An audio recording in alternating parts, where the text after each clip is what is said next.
Interrogé sur la demande d'adhésion de l'Iran au Conseil de sécurité, le porte-parole de la diplomatie iranienne Hassan Ghashravi a déclaré hier lundi lors de la conférence de presse hebdomadaire devant les journalistes iraniens étrangers que la structure actuelle de l'ONU était inéquitable. Jusqu'à présent, 74 pays du monde n'ont pas réussi même une seule fois à adhérer à l'instance exécutive de l'ONU et 42 pays dont la République islamique d'Iran n'ont été qu'une seule fois membres de ce Conseil. Cette affaire d'injustice et d'unilatéralisme au sein du Conseil de sécurité devra être réglé un jour, a affirmé M. Ghashravi, en soulignant que la stabilité, la paix, la sécurité et la persistance des valeurs internationales nécessitaient la contribution sérieuse et active de tous les membres et le partage équitable de tous les sièges. Le porte-parole de la diplomatie iranienne a indiqué que la présence de l'Iran est une voie de justice qui s'est fait entendre récemment lors de la session ministérielle des pays membres du mouvement des non-alignés à Téhéran. La demande d'adhésion de l'Iran au Conseil de sécurité de l'ONU en qualité de membre non permanent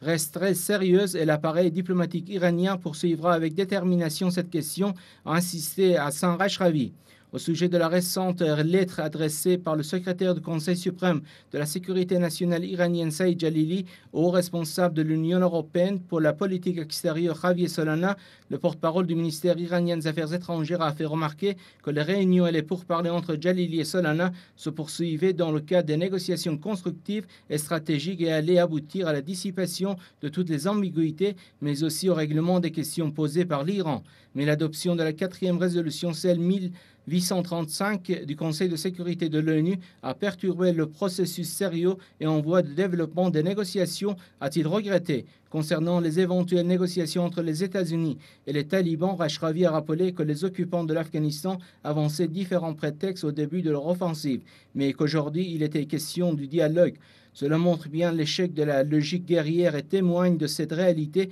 que tout compromis avec les extrémistes ne sera pas au service de la paix et de la stabilité, a-t-il fait valoir. En réaction aux récentes menaces des anciens et actuels responsables du régime sioniste à l'encontre de la République islamique d'Iran, le porte-parole de la diplomatie iranienne a déclaré « Ces menaces démontrent que la nature et l'identité de ce régime sont basées sur une politique de menace ». Hassan Ghashravi a souligné que les menaces du régime factice d'Israël n'étaient pas chose nouvelle. Ces menaces sont irréalisables, sans fondement et s'inscrivent plutôt dans le cadre d'une campagne médiatique, a-t-il poursuivi. Aucun pays n'est en mesure d'attaquer l'Iran car tout le monde est conscient des capacités de la République islamique d'Iran et la moindre menace de la part de n'importe quel pays recevra une riposte ferme de la part de Téhéran, a ponctué le porte-parole de la diplomatie iranienne.